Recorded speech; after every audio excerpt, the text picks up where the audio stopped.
In this video we're going to look at the importance of adding value in your native ad content.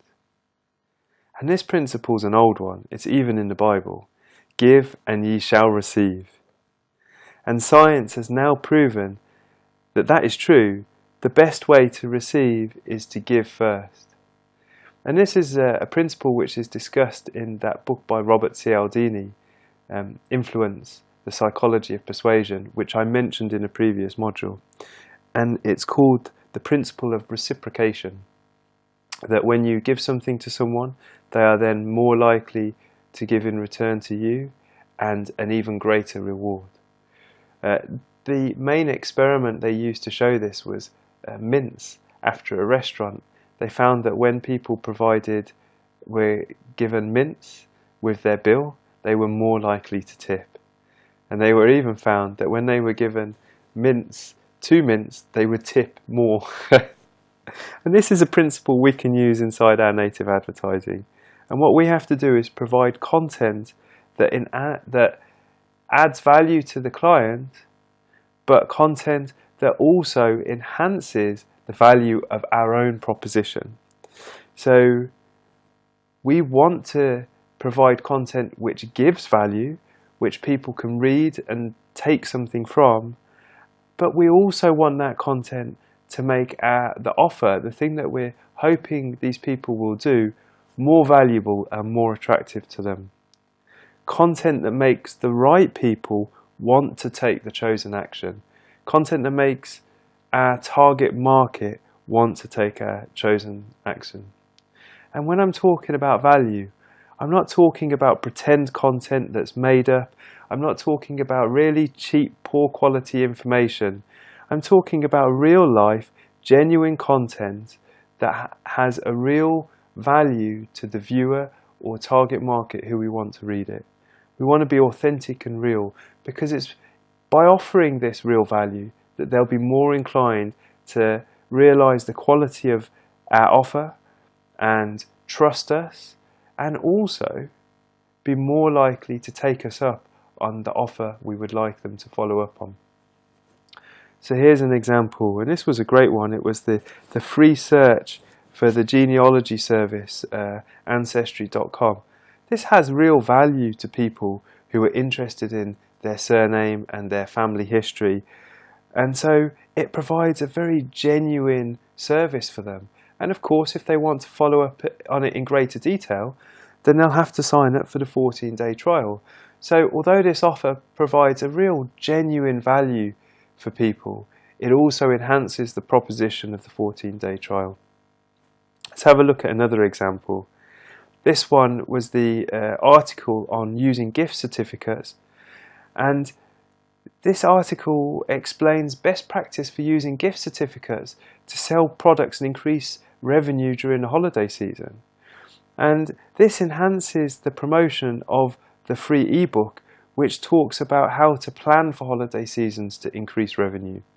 So the article itself on gift certificates further enhances the value of the proposition, which is the free ebook on planning to earn holiday revenue. And I've no doubt that once people have signed up for the ebook, they'll be on an emailing list which emails them further offers and upsells them onto the product. So again, this is a fantastic article. Let's have a look at another example of adding value. This is an article with tips on how a product works to relieve aging, and it serves to promote the product. Now this is a clever piece of native advertising. It's an article about a product, but it isn't an article, a long form sales letter. It's an article about how to get the most out of a product. So it provides value because it talks about how to get the most out of a particular product, and it means that people are then going to understand the greater value of the product and more likely to choose to use that product. So it's a good article. It's not a straight sales, it's a little bit of a twist, and it's particularly useful if you have a product that people are interested in and they are searching for. And this is for Deepak Chopra's product, and he's a very well-known celebrity self-help guru. So people would be searching for him and anti-aging things, and then they would see an article explaining how to get the most out of the product, and then they would be more likely to purchase the product. So again, adding value, and it enhances the value of the product. Let's have a look at another example. This is the final example we're going to look at. And this example we saw previously when we were looking at headlines and also at images. But this is an article which provides value on an exercise which is found to increase aging and cause weight gain in middle-aged people.